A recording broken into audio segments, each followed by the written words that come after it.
Welcome to The Grace Way, a program from Grace Baptist Academy. Each episode is designed to share the heart and vision of our school through thought-provoking conversations, biblical truth, and meaningful insight. Whether we are answering your questions, outlining our philosophy, hearing from our staff or other professionals, our goal is to strengthen the partnership between home and school, all for the glory of God. And now, here's your host, Craig Carpenter. One of the great things about the Grace Way is the people who we get to interview. And today we have on Steve Park. Steve Park was born in South Korea and immigrated to the United States during college. After earning a bachelor's degree in psychology, Steve began searching for direction and purpose in his career and future. Through hard work, training, and perseverance, Steve overcame numerous obstacles to accomplish his goals and develop his skills as a pilot. Today, he seeks to encourage and mentor others through his story, reminding people that perseverance, hard work, and determination can help them achieve dreams that once seemed impossible. Well, anybody that knows me knows that I am an absolute aviation geek. And so one of the things, I guess if I could give a disclaimer here before Brother Steve gives his disclaimer, is that the Bible says in Psalms chapter 37, "Delight thyself also in the Lord, and he shall give thee the desires of thine heart." And really, without being sappy, one of the reasons I think the Lord sent Brother Steve to Ocean Springs somehow, some way, was that the fact that I had the opportunity to have an aviation geek buddy to talk airplanes with. Would that be pretty appropriate? I'd say so, yeah. Okay. And that has been awesome. And it's fun to talk shop with another pilot. And, well, not another pilot. I'm not a pilot, but somebody who shares the same love of aviation that I do, and I believe that the Lord has sent Brother Steve into my life and to our church's life to help in that regard. Now, Brother Steve, being an active member of the military, has a disclaimer to read before we begin today's episode. So this is just a disclaimer saying that anything that I say in today's podcast is strictly my opinion and does not reflect of the Department of War in any way. Okay, sounds good to me. So, well, one of the things about Brother Steve is that he actually grew up, at least the first few years of his life, grew up in America, but moved back to South Korea and then came back to America for college. We'll get into all that today, but tell us why you were born in Michigan. Is that correct? No, I was actually born in Korea. Oh, you were actually born? Okay, yeah. Forgive me. But then at what age did you move to Michigan? We moved to Michigan when I was 1. Okay. We stayed there until 2000, and then we moved back to Korea. Okay. Yeah. And so why were you in Michigan? We moved to Michigan as a family because my dad was getting his PhD in mechanical engineering at the time. Okay. And what university was that from? University of Michigan. Okay. So in Ann Arbor, and you lived there till you were about 6 or so before moving back to South Korea. Yep. Now, what is his job now? Can you remind me? He currently teaches chemistry at the university he graduated from. Okay. Yep. And so when he was did he ever teach actually at the University of Michigan, or did he just get the degree at the time? He only got the degree at the time. All right. So then you moved back to South Korea at about age 6, and that is where you actually attended an international school where they taught in English and whatnot. Is that correct? Yeah, okay. Yeah. So one of the things I would like, because we talked about this before, is could you break down sort of the differences between American education system and the South Korean education system? Because some of the stuff that you told me actually kind of blew me away. And if you just even share the South Korean side, I think the students will be as shocked as I was as far as like the length of the days that you have to attend school, the Saturday school, all the things. I know I just scared some people listening to the program. Oh, yeah. Back in the day, because they don't do it now anymore, every other Saturday you would do a half day at school. You show up, there'll be a few classes or anything to review on, and then also club activities during that time before you're done for the day and you go back home. You wouldn't have lunch, basically. That'll be every other week in middle school. In middle school? Yeah. Okay, and then what about in high school?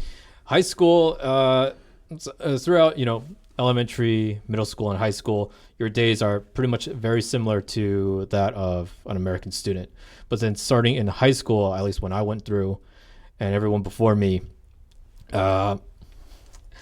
you would have school until, I guess you would say, about 4:30 in the afternoon. Okay. And then you'll use about an hour and a half to both clean up the school, because you're responsible for cleaning up your classroom. There are no janitors. Okay. Yeah, there are no janitors in school. And then also you'll use that time to have dinner at school. Really? Now, does the school serve the dinners, Yes, the lunches and yes, dinners? yeah. Okay. The school will serve lunches and dinners. And then after that, starting from 6 to 8 p.m., you're required to do self-study during that time. And what time did you start school during the normal weekday? It's been a while since I've been to school, really, but I think it's either 7. No, I don't think it's 7:30. It's It's at least 8 a.m. Yeah, it's at least 8 a.m. Yeah. So you were at school 12 hours a day, Monday to Friday at least. Yes. Wow. And then you also had to clean the school. Uh-huh. And this was all forced, mandated kind of stuff. Yep. Okay. At least with a public school. Okay. Now, the public school, is it just like in America where it was funded by the taxpayers? It was free to Basically. you? Yeah, Okay. yeah. Wow. So 12-hour days, and then Saturday school every other Saturday as well. I can't remember if there was Saturday school for high school. Okay. And then now, why do they do that? I think you were telling me the reason a couple weeks ago. They do something about the workforce and the amount of hours that the average South Korean has to work in a day. Yeah.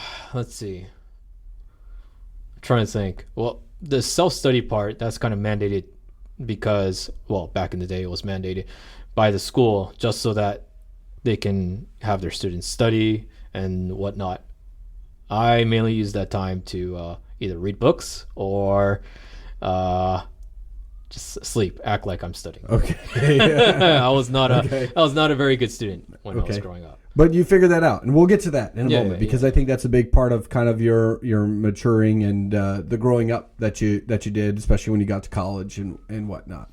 So one other thing that I want to talk about, the school system in South Korea, there's a big test. Can you kind of break that down? What's expected of you, the lead up into that, the pressure, and all that. There's one test that people take every year. It's called Sunung. It's like an academic test or a standardized academic test, like the SAT.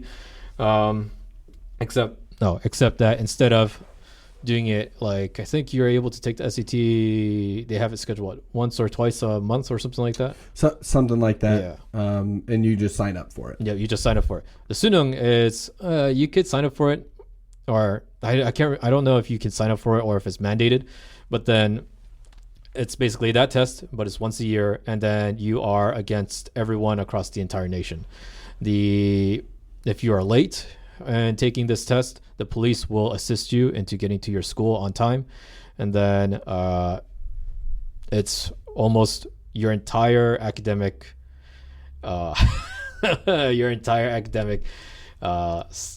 life being tested in that 1 year. And depending on how good you score or how bad you score will determine whether or not you'll be able to go to a good college. Okay. Wow. And does that include colleges in America as well? No, okay. That's just strictly for Korean colleges. Okay. And you said do you mean day? It was a 1-day test? Yes, type thing? It is a 1-day test type thing. They will ground aircraft during certain hours so that they will not, the noise of the airplane would not bother the students. Wow. Yeah. So it's a very serious endeavor. It is a very, very serious endeavor. And you only get to take it one time? Once a year, yes. Okay. Starting in high school? Starting in like senior. Like okay. at your senior year. I'm saying, but can you only take it one time ever? Oh, no. Okay. Like, so that's where if you score poorly, you did poorly on the test, then instead of accepting on going to like, I don't want to berate any colleges, but any like the college that you don't want to go to, you can study for another year and then take that test again and try see if you do better. So almost like we would say a 13th grade. You'd go to 13th grade and just for the sole purpose of taking this test again. Uh-huh. Wow. That's something. Is it sort of like, will it kind of separate everybody into, could we compare it to a caste system of sorts? At least like that test kind of is going to determine the maximum amount of success you can have in South Korea, or is there still upward mobility even if you do poorly on the test? It depends. It depends on what you do. But having a good score on that test will be like it won't hinder you, and it definitely will help you. It's taking a step forward into going to college, and then, after college, hopefully a good job as well too. Now, where did you grow up in South Korea? I grew up in a place called Daejeon. Daejeon is, let's see, it's between, for the Air Force people, it's between Osan Air Base and Kunsan Air Base. Okay. Yeah, think of it like that place. It's towards the west side of Korea. Okay. And then I stayed there from 2001 up to 2005, I think. Okay. And then we moved to a place called Pundang, which is approximately an hour north of Osan Air Base. Okay. Yep. So I think most of the students who are geography buffs probably only can go as far as Seoul. But what about one of the things about you were talking about the population density of Seoul is just incredible. I mean, that's just people on top of people on top of people. Yeah, it is. I don't have this number, but I know that's extremely it's extremely high. Sure, absolutely. Yeah. Now, where the place that you live, was it more of that? Maybe not as quite as densely populated, but was it more about the same? Pretty crowded. It was pretty crowded. Okay. I could definitely say for sure. Especially during work hours when people are trying to go to work, there's a lot of traffic, and then people coming back home after work, there's also quite a lot of traffic. So what do you miss about South Korea? I'm sure there's something. There's many things besides your family that is all still in South Korea. Yeah, the food really. Okay. Yeah, I miss the food a lot. Anything in particular there? Well, I try to make it here as much as I can. Yeah. Okay. Okay. But it's mainly my mom's cooking that I miss a lot. Right. Mm-hmm. What's a favorite South Korean traditional dish that you miss the most? That I can't have here. That you could have here even. Okay, so if a student wants to go to a South Korean restaurant, what should they get? I like to go to the RNC restaurant that's off base. It's not too far, actually. It's where Mr. Greek and the Sicilian is located. Okay.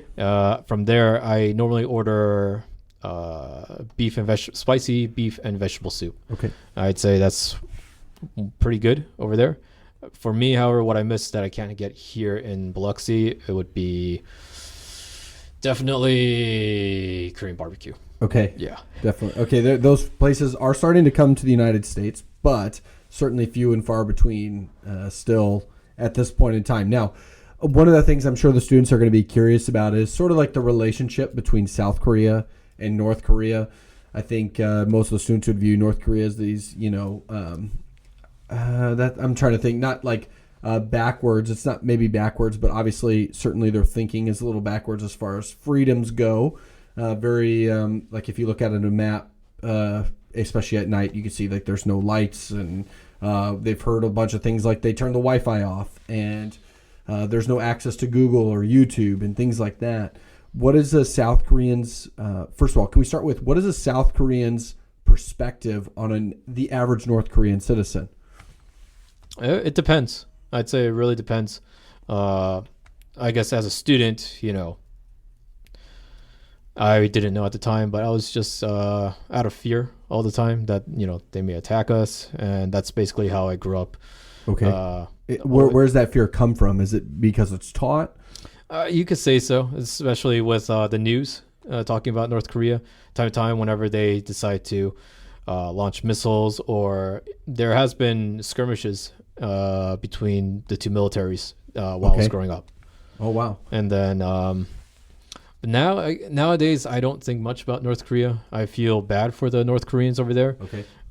It's more like the political and the military that are making all the decisions, whereas the normal people, so to say, the citizens, they don't have a choice on what they can do. And I mean, you speak the same language, probably eat the same foods, you look the same, everything's the same, except just basically which side of the 30th parallel you've been on.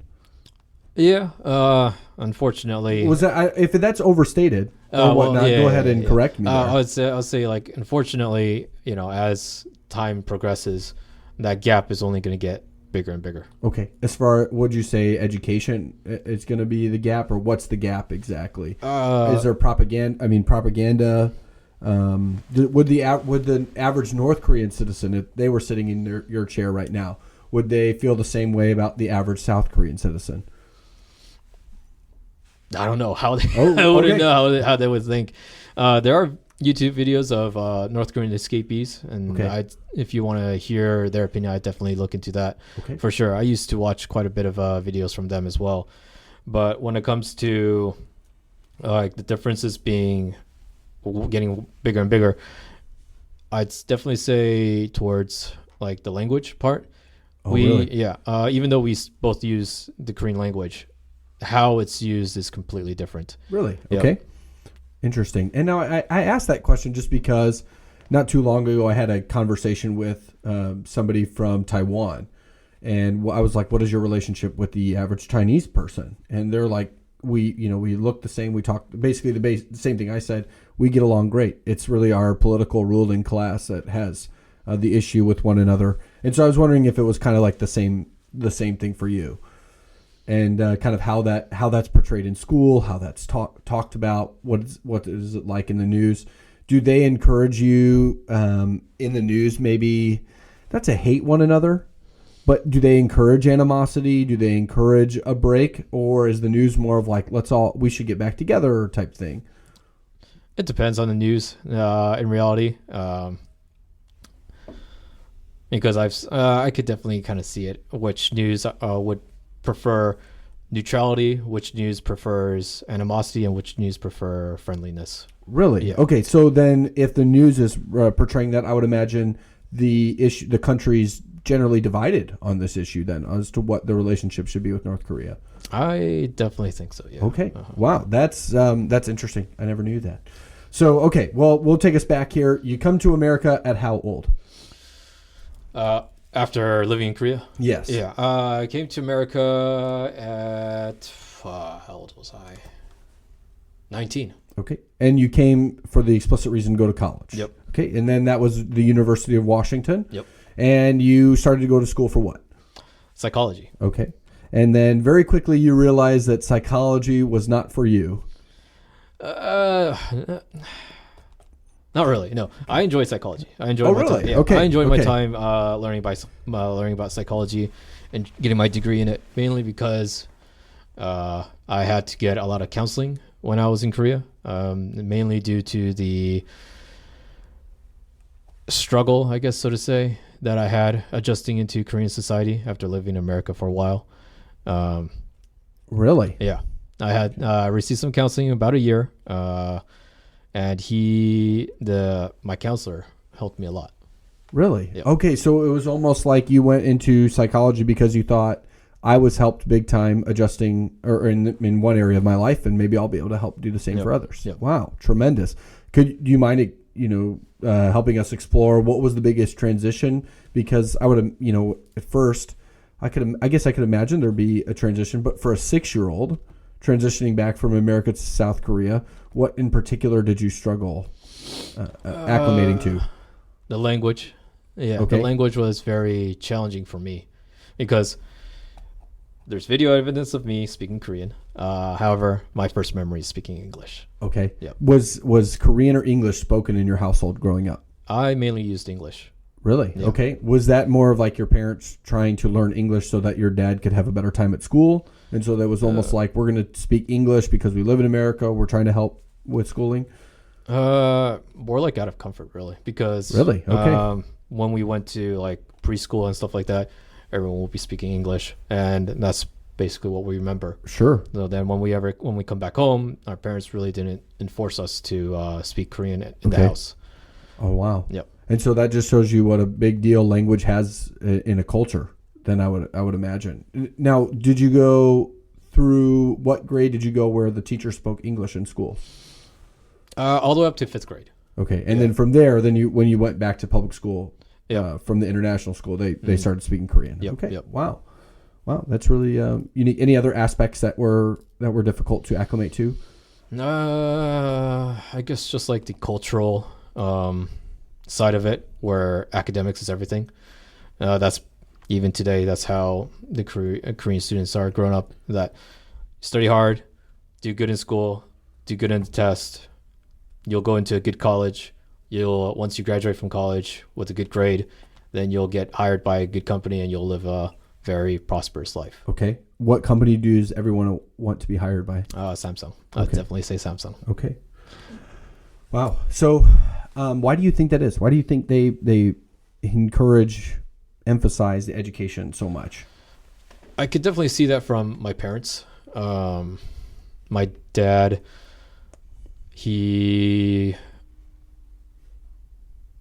especially my dad's generation, after the war and stuff like that, they had really is either they had nothing. They really had nothing. Okay. So then they had to either work or study. And those were basically the only two ways they thought to escape poverty, was either to be part of like manufacturing or go into academics. And my parents, both of them, chose academics instead. Okay. Now, you implied earlier that maybe that emphasis is on the wane. Do you think that's do you think it's coming back into a balance in society, or do you think it's a little bit unhealthy? I think it's more on the unhealthy side. Okay. Or what do you mean unhealthy? Like, as in, we were way overboard on our education for so long. Now it's coming back more into its proper role. Or do you think it's unhealthy as in we need to have, we now even have too little emphasis on education? Like that pendulum swung past the center and gone over to unhealthy.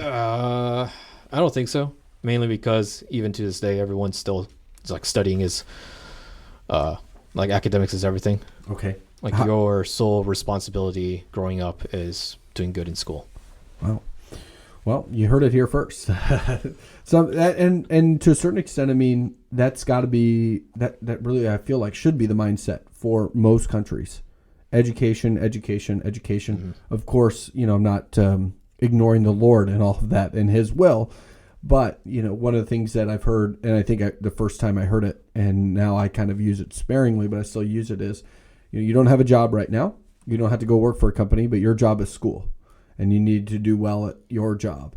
And one of the things that we encourage the students here at the school is to get the proper perspective for the education. It's not about 1 + 1 = 2.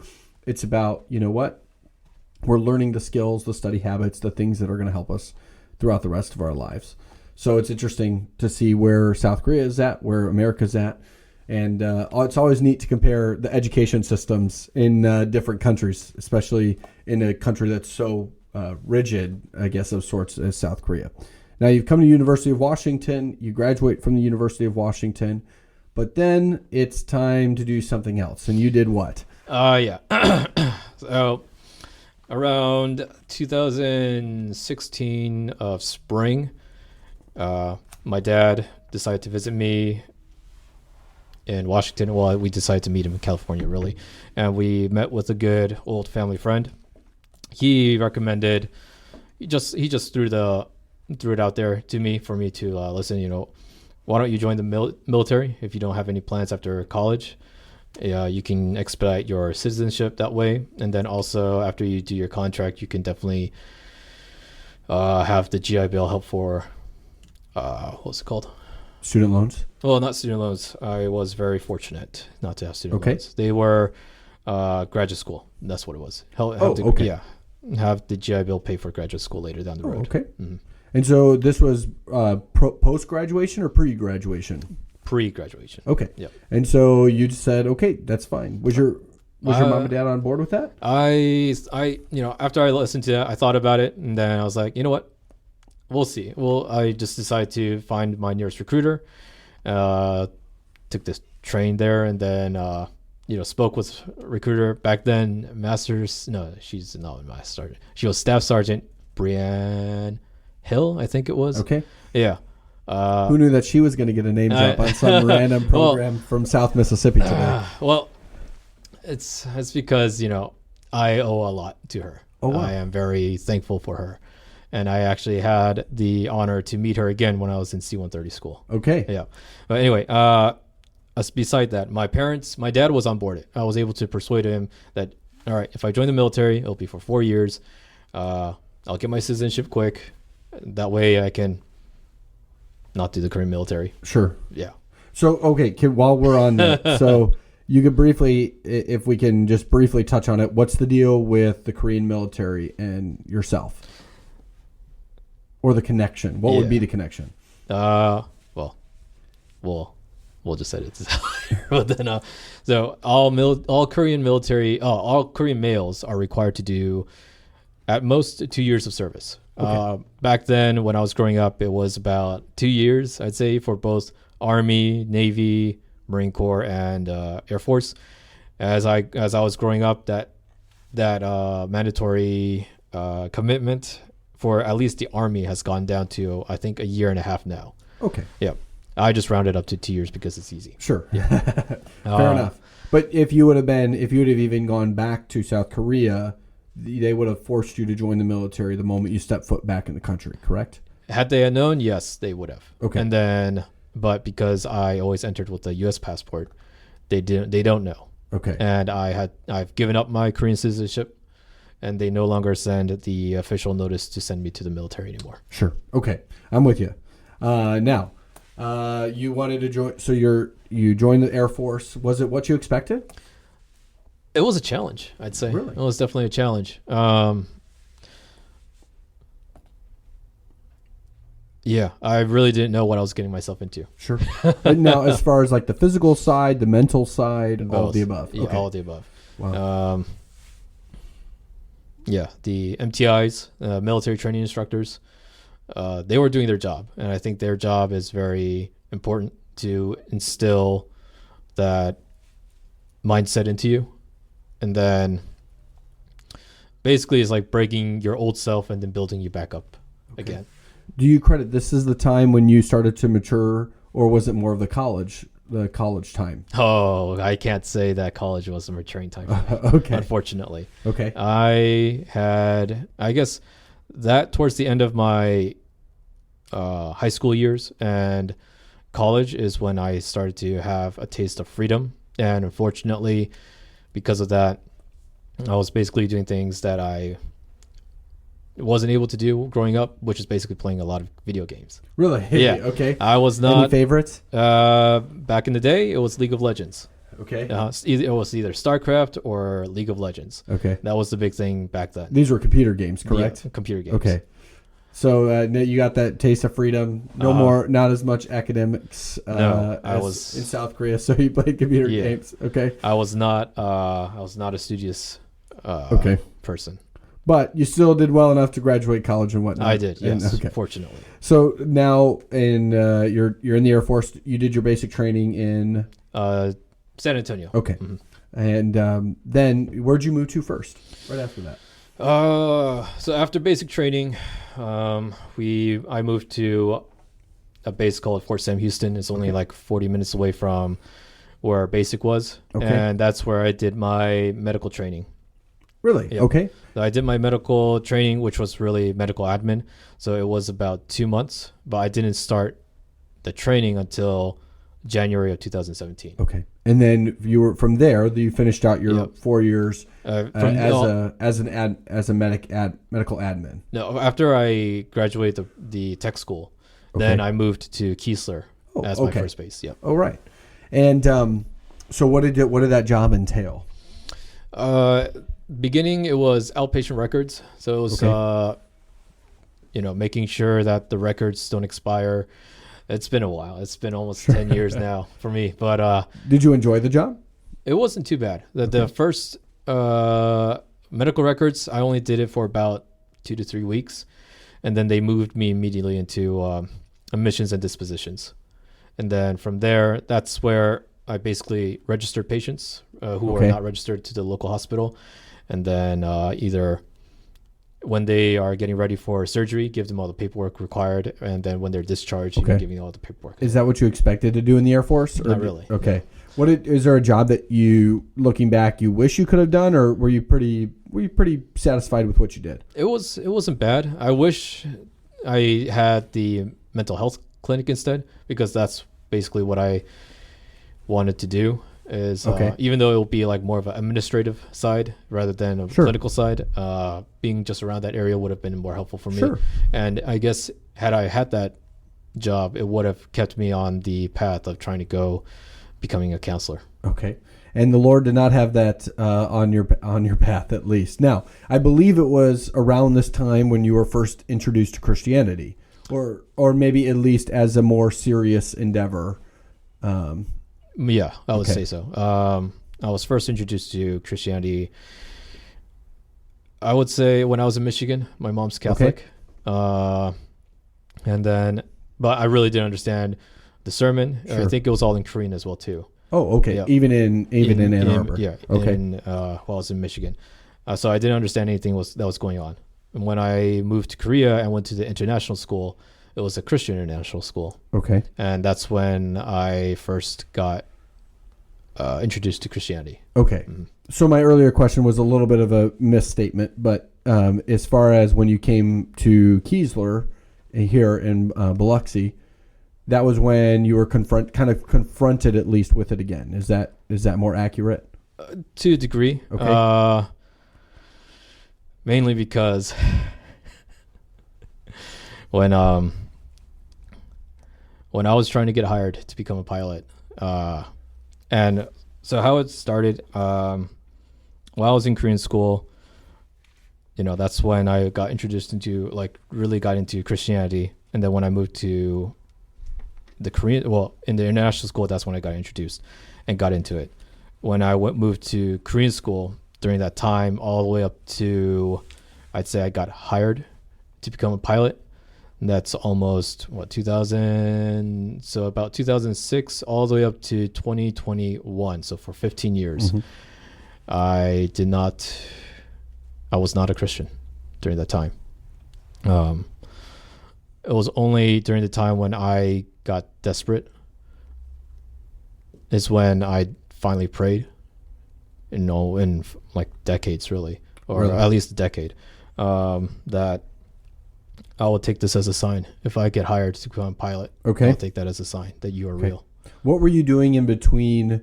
So your 4 years were over. So we can connect the dots for people who are listening. So you joined the Air Force in 2016, got out in so that would be 2020. I got out in 2021. Oh, okay. I did 5 years. So I did 4 years enlistment and I extended 1 year. Okay. And then what were you doing in between the time of you're out of the military, 2021, before you started to apply to become a pilot in the reserve? I started applying back in I was in the military. Oh, okay. Yeah. So it was around 2019, towards the end of the last quarter of 2019. Okay. That's when I started actively trying to pursue to become a pilot. Okay. And at this time, you started taking private lessons. That was after I got my PPL. Oh, wow. Yeah. Okay. So your private pilot's license, when did you start pursuing that? January of 2019. Okay. So really at least career started maybe to come into focus starting in 2019. Like, I would like to pursue being a pilot. Mm-hmm. And so I don't want to get into the weeds too much, but from what I understand, for your position, there's certain reserve pilot positions open in certain squadrons across America, and you applied to the one located here at Keesler Air Force Base, essentially, and that's when you got hired. But you had already started getting your actual private pilot's license. Like, you took the lessons, you got your license, you did the weather stuff, you did the initial stuff that you could do at any local airport in America. Ish. So how it started, 2018, around, I think, about either October, I'd say. Okay. October, August. That's when I decided, okay, you know what? Maybe the life of academics is not for me. I thought about what the military needs because I enjoyed my military life. But since I already have a degree, I'm a U.S. citizen at the time as well. I was like, why not be an officer? And then I heard at the time that they're hurting for pilots. Okay. So I was like, you know what? I could get my eyes fixed too at the hospital. Why not become a pilot? Okay. So then, because you have to have 20/20 vision, or at least correctable. Yes, your eyes have to be correct. I didn't know at the time, but you can at least as long as it's correctable to 20/20, you can fly airplanes. Okay, great, yep. Awesome. So you don't need to get surgery like I do, like I did. Okay. But yeah, and then so I worked on getting my eyes fixed, and then when I was just going through the Keesler magazine that has events and stuff going around, I saw in the corner that said Intro to Flying, $10. And I was Seems like a good deal to me. yeah, and I was like, okay, you know, I assume this is going to be like a classroom setting where they talk about aerodynamics and what causes the airplane to fly and stuff like that. Then when I took my first flight, or when I went to the airport, they gave me a pair of headset and it's like, all right, we're going for the air for an hour. I was like, whoa, this was unexpected. Okay. But I fell in love with flying after that flight. Sure. I think, yeah, after it was like a really calm day. It was like beautiful and it was not bad at all. And I was like, you know what? This is definitely what I want to do. Okay. And starting from there, 2019, January 2019 to August of 2019 is when I was learning how to fly and getting my private pilot license. Okay. So after that, then I tried applying to become a pilot. At the time, I didn't know that Guard and Reserve was a thing. I thought active duty was the only way to fly. And I took the test, which is called the AFOQT, the Air Force Officer Qualifying Test. I took the TBAS, which is Test of Basic Aviation Skills. And then all I really needed was, you know, to be medically cleared, and then also my commander's signature at the time. That sounds like a lot, is it? It is a lot. Okay. It is that. I still don't understand how people do it, but that's some people manage to go through all that and get hired or get selected to become pilots for the Air Force active duty. Only after me trying is when I heard that there's Guard and Reserve. And around, I'd say. So you were trying to get you were still active duty during this entire time. You were trying to sort of apply for a job change, essentially. Yeah. And say I'd like to become a pilot, and Yes. that just didn't happen. While I was applying, yes, it was. Okay. It was it was quite a hard time for me. So I was still a senior airman at the time. I did test well that I got selected to become a staff sergeant, but it was around I think October, November timeframe when I heard about the Guard and Reserve, and then I started reaching out to units throughout the country. Like, hey, Okay. I hear that you guys are having a board. I'd like to be part of it, and you know, just hire me to become one of your pilots for your squadron. Okay. Yep. Interesting. And then that was 2019. And then the whole pandemic hit in 2020, and then no one was hiring. All the boards that they were like, hey, you know, we like your packet, you know, come see us this day. That all got canceled. During that time, I think the only place that I really interviewed was with Alaska. And then, that was quite a challenge. Sure. Did you have was there any lapse between your active duty service and your reserve? There's only 4 months, I'd say. Okay. Because I got hired in April of 2021. Okay. And I got out in September 2021 because that's when my active duty commitment was over. They were planning on sending me to officer training school in October, and I told them that's way too quick. I like to have a little break before I spend the next 2 years, you know, trying to learn how to fly airplane and stuff like that.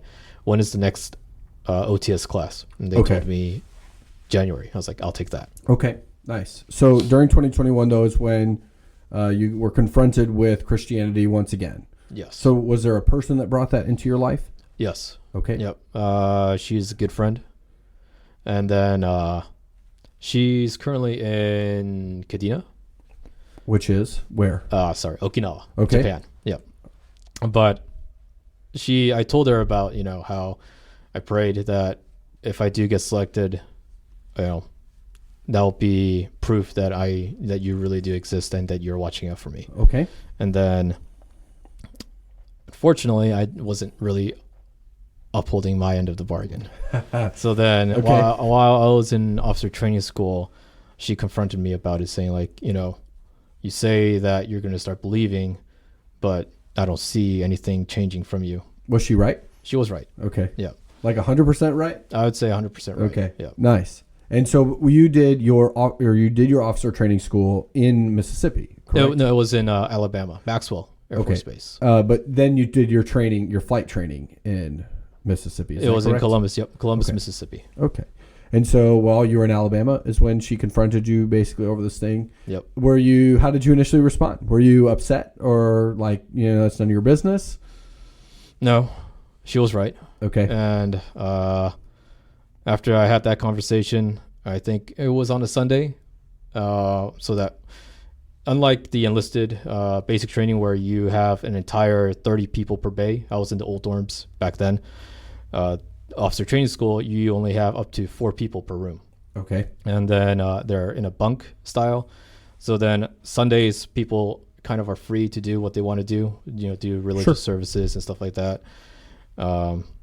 Basically, when I was all alone in my room, that's when I basically just turn off all the lights, close the door, went on my knees, and beg for forgiveness. Okay. Wow.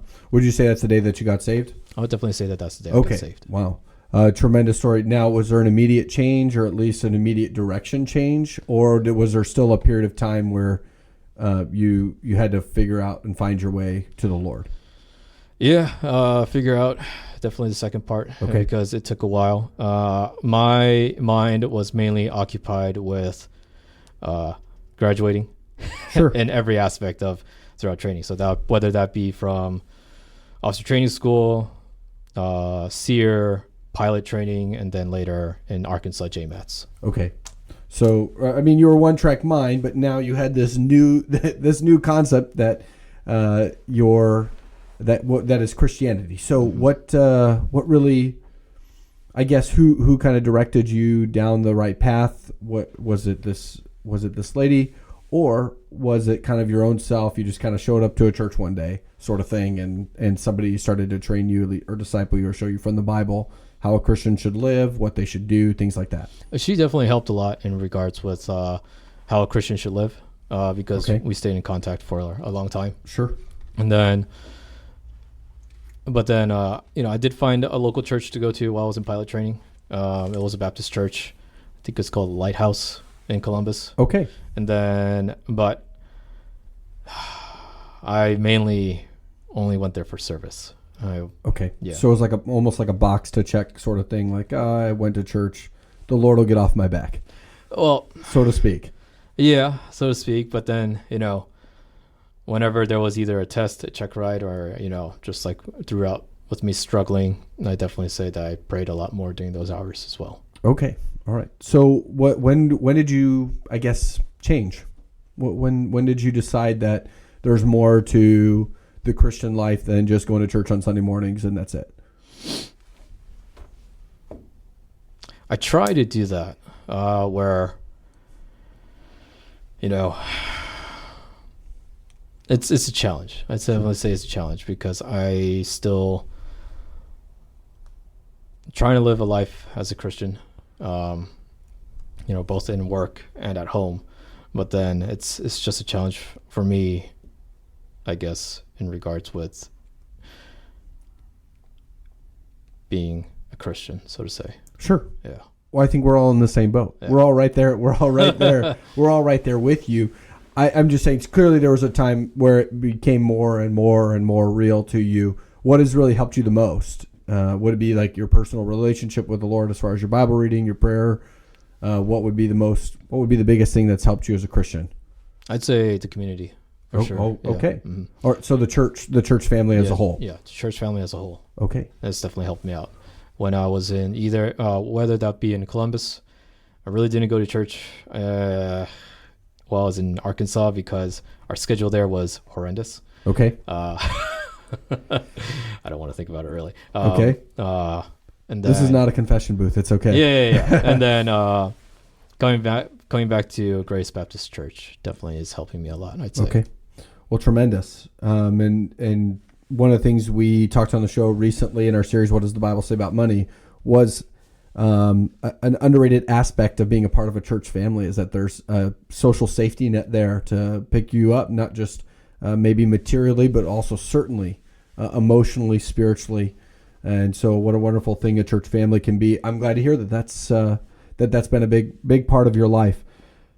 One of the things I want to talk about, or at least the whole goal of the episode, really to start off, and of course, the life story, the journey that you went through, and then the neat cultural tidbits that you gave us about South Korea, North Korea, what education system was like was neat. But I do want people who are potentially sitting there and maybe considering the Air Force to really have maybe the full picture, or at least a better picture in their mind.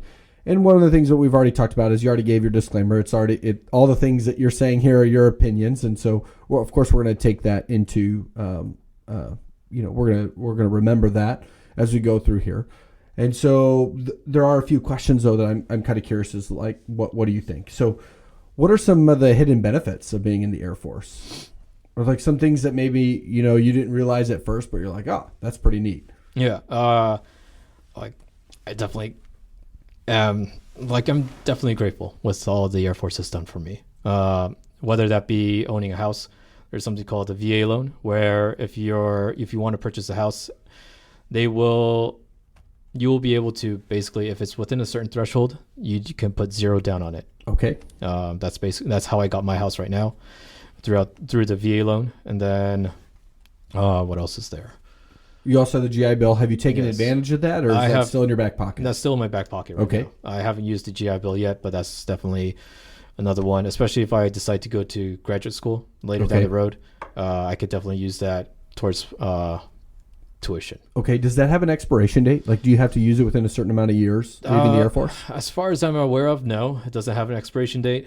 You just basically sign up whenever you want to use it, basically. Okay. And then also, if you want to, you can also transfer it to your kids as well. Really? Down the Okay. road, yeah. That's really interesting. And it's up to 4 years. Is that correct? For the GI Bill? no, I'm not too well versed about it. I That's know okay. there's a limit, but then it's quite a bit. I know Okay. it's quite a bit. And then if you do want to transfer it to your kids later down the road, you do have to sign up for a certain amount of time extra. Okay. However, Wow. So what are some hidden factors, not necessarily negative, but things that should be considered as far as, again, you were making a career choice here, even if it is a short-term decision, like in your case where you didn't have plans after college, trying to get your feet under you, trying to decide what you want to do. Obviously, there are certain benefits for you personally, your citizenship that you talked about earlier. So what are some maybe hidden things that need to be considered to really paint the full picture? I'd say like the Air Force was definitely a place where I learned about staying on time, being on top of things, personal responsibility, for sure. Basic training definitely pushed me to, keep pushing through all the hardship, getting that mental muscle to work, because if I had decided to give up in basic training, like, I don't think this is right for me, I think I made a mistake while I was in basic training, and I don't think I would have been able to pursue to become a pilot later down the road as well. Wow. Good point.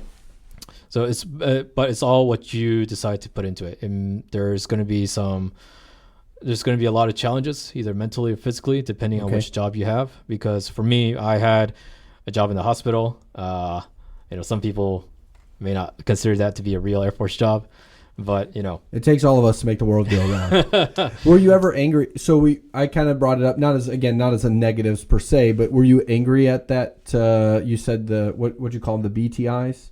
Oh, MTIs. MTIs. Sorry. Yes. So were you ever angry at them for the quote unquote junk? And I'm using No. air quotes to No. put you through, but you kind of had the right mindset. Like, Yeah. I understand what you're doing. Yeah. I'm grateful for them too. Okay. Yeah. They definitely did instill the Air Force mindset in me. Okay. Sure. Would you advise somebody who's immature to go into the Air Force as like a way to become mature? It definitely does. It works actually both ways for both, I guess, U.S. citizens and Koreans as well. Because Koreans, a lot of people say you'll grow up, you'll mature when you join the military, and You're saying even the Korean military? yeah, even in the Korean military. Like, there's sayings where they'll be, when they come back from military service, they've grown up, they've become more mature and stuff like that. I could definitely say, it'll be the same case for Americans as well too. Do you think conscription or forced military service is a good idea? That I am against, unfortunately. Mainly because I have seen ways where people would avoid it. In the Korean side of it, I definitely am. You Yeah. did your service elsewhere, Yes. and the partnership and the strong alliance, I think, checks some boxes here for you. But when it comes to forcing someone to join the military, I'm against that. Okay. Yeah. All right. Interesting perspective. I'm sure cases could be made for its benefit, and I think you've made that case for us. It's interesting that you say, or your perspective on what the Air Force did for you in your life, especially as a young man, in that transition. Were there any cultural things that you had to kind of break, or that the Air Force helped you break? Oh man. I know that's a loaded. I know Yeah, that's a loaded question. I mean, there's differences in culture. It's only natural. Yeah.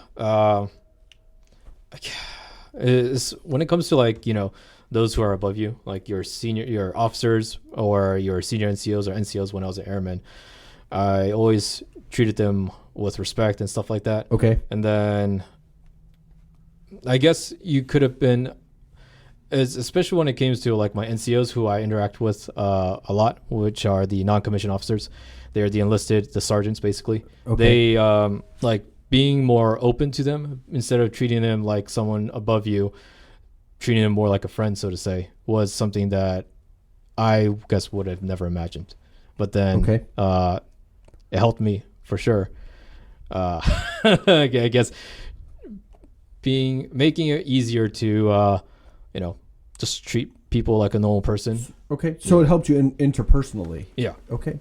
What would you say surprised you the most about the Air Force? Because I'm sure a lot of the things that you just listed, you could have guessed, and the benefits that you listed out, obviously you could have Googled those to see what the benefits are. But what surprised you the most? The amount of help that people are willing to do for you, like within the Air Force. Within the Air Force. Yeah. Really? Yeah. Especially because for me, I definitely could not have made it here without the Lord's blessing as well. But then also the amount of help that I received from my previous commanders as well as the NCOs. Wow. Yeah, they definitely helped me. So you figured maybe it would be more like, basic training throughout, like where everybody's just tough, and really it turned into more of like a mentorship. And wow, that's would you say it's like a community, almost like a church, like your squadron? You could say that for sure. Okay. It's kind of like a family. You get taught that as well. You have your name, which is your family on one side, and then the Sure. Air Force is your other family that you'll carry with you. Okay. And do you think that's they do a pretty good job at kind of living up to that for the most part? For me, yes. I can't say for everyone. There has been, people who have had bad experiences, unfortunately, and Sure. I do feel bad for them. But at least for me, I definitely had a lot of positives. Well, again, I appreciate your perspective, and that's all you're giving here. So, and again, we're trying to help people who might be considering the Air Force. Would you say if somebody wanted to, or if I can reveal the down the road, your future is you'd like to become an airline pilot? Yep. Would you take the same route to becoming an airline pilot? Like if you had to do it over again, and this time the mindset was you already knew I want to fly for this airline. Mm-hmm. Would you take the same path, the military path, or would you take a different way? I would take I think I would still take the military way. Okay. If I knew I wanted to be a pilot to begin with, doing the Guard and Reserve is definitely a big help to Sure. get you those hours because, let's see, let me try and phrase this correctly. Okay. Or as best as I can. So if I wanted to become an airline pilot, the best way to do it would be, you would need, if you don't. It's a difficult. No, it's a difficult. Yeah. It's a difficult thing, and Yeah. so for those while you're kind of running through how the best way to phrase it in your head, there's three main ways to go from a newbie to an airline, and that is you could go the military route and get hired, get all your hours, all your training done by the military, and then apply for the airline. You could rack up a ton of hours, and which is the most expensive way to go at your local airport. And you just pay per hour on an airplane after you get your private pilot's license, and then you just apply from there. And then, oh, by the way, throughout all these ways, timing is such a key. And over the last few years, of course, the kind of all the people who came back from Korea, Vietnam, well, those guys are all now retiring, or Vietnam in more particular, because there is an age limit to be a pilot. What is that age? Is it 65? I think it was 65. I can't remember if it was. It should be 65. I want to say that I read that they raised it recently, but I could there are talks about it, but I don't think it's fallen through to increase it to 68. I think. And then the third way is to go to college for something like aviation, some degree in aviation that really kind of shows you have like a knack for this. Sort of like you would go if you want to become a police officer, you might go to college for a criminal justice degree, sort of like that same route. So those are the three main ways. Those might be the only three ways. So 1,500 is the magic number to get what is called a airline transport pilot license. 1,500 what? 1,500 hours. And is that all like? Can that all be done like in a tiny Cessna little? Yes. Okay, single engine plane. Yep, okay. Yep. So then CFIs, which are flight instructors, okay, they would teach other students, someone like me back when I was learning how to fly, okay, on a Cessna or a different airplane. And they can get hours. They will get those as well as be paid for what they're doing. Yes. Yep. Okay. And they would until they reach that magic number of 1,500. They'll be teaching. Either that they can be teaching, or they can do just fly around, do other things. Sure. Or if someone is willing to hire them, they could do like what's called tow banner or crop dusting, or there's also fish spotting as well here. Really? Yeah. Okay. And by the way, if you're listening and you're still with us, congratulations. One of the things we said was we were trying not to get into the weeds too much. Of course, in aviation, in the military, what I've learned is there are a lot of acronyms. But if you have any questions, of course, you can always interact with us via the show's email. But I think Brother Steve has done a great job sort of breaking down what he's doing and defining the things that he's saying. Because even I'm like, I don't know what that is. So I'm learning just as much as you are if you're listening to the program. But it really is interesting, the different paths that you could take to get. And that's why, have you thought more about, would you take the same path? Yeah. Okay. So yes, I would definitely take the same path, because instead of having 1,500 as a military, you can have 750 hours. So 750 hours get you an opportunity to apply and fly for an airline. Yes. Okay. Wow. And so that's what you want to do. Well, that's by the way, what's the going rate for about an hour in a Cessna right now? Like the price? Yes. Like, so per hour, when we're talking about hours, of course, you're going to have to pay per hour, and to rack up those 750 or those 1,500 hours. Well, 750 in the military, 1,500 if you just do it civilian side. Yep. What is the price? Right now, it depends whether you have an instructor or without an instructor. Okay. If you have an instructor and you fly for an hour, it's almost like $200. Ooh. Okay. Without an instructor, just on your own, is about $140. I'd say $140, $150. Okay, and that's going to fluctuate based on fuel. Yes. Okay. Yeah. Okay. Because when I went through with an instructor, it was almost like $140, and by myself, it's like $120. Okay. Yeah. Also, I do want to add that if you do go through college, through flight school, and do all that stuff, you can bring your hours down to 1,000, and then there's another way to decrease it from 1,500 down to 1,250. I don't know that route, but then there are also other ways to bring it down to get that restricted ATP. And this is not just Delta Airlines or American Airlines. Yes, this is pretty much industry standard, correct? For all the airlines, this is about what they're going to expect, that 1,500 number. Yeah. Yes. Well, I can't say for certain. Okay. So then, like for the regionals and stuff like that, which is going to be like Piedmont, PSA, Endeavor, or Envoy, they will hire you with the restricted ATP, or if you have the minimum qualifications to apply for a restricted ATP.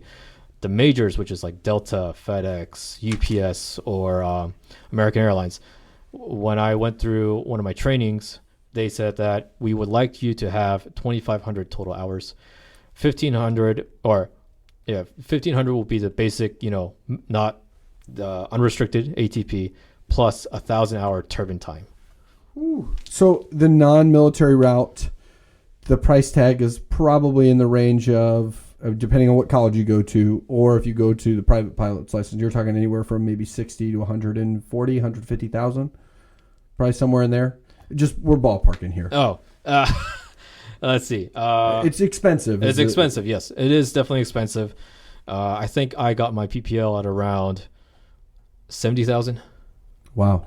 But spreading it out in almost 8 months. Okay. Yep. I spread it out in 8 months, which I'm thankful for. But it's very expensive. It is expensive. Yes. I've spoken with a flight instructor when I was in Norfolk, Virginia.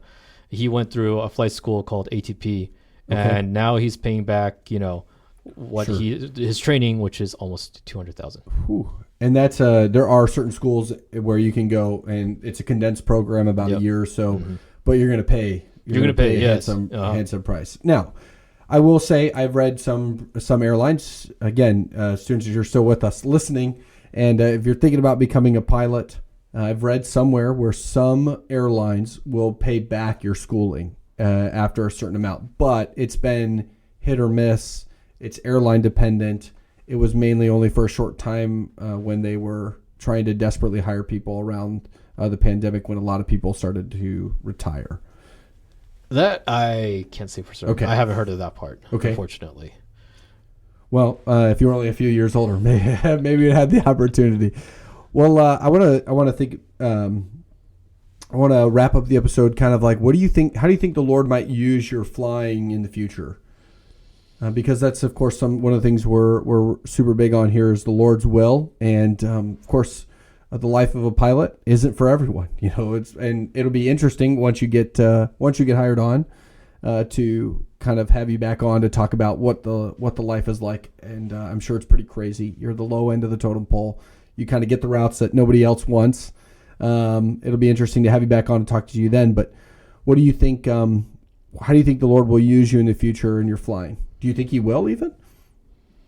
I hope so. Okay. That's something I would definitely hope for in the future. Because whether that be, hopefully for me, I guess, is to be more open about it. Just talking to people, whether through layovers or, with the crew, how is your relationship with the Lord? Absolutely. Just asking that simple question is something that I would want to work on. Well, this has been over an hour here now. It's a lot of great information. Thank you for sharing everything that you shared with us today. Thank you for perspective on the Air Force. Again, if you have any questions, interact with the show's email address, and we will make sure that Brother Steve gets those and can answer them, because, and again, I always enjoy these conversations, especially about aviation. Massive aviation geek over here. Wish I knew more, but there's something about aviation that's just awesome. I don't know what it is, but anyways, I appreciate having you on today. And students, let us continue to walk the Grace Way together. Thank you for listening to the Grace Way.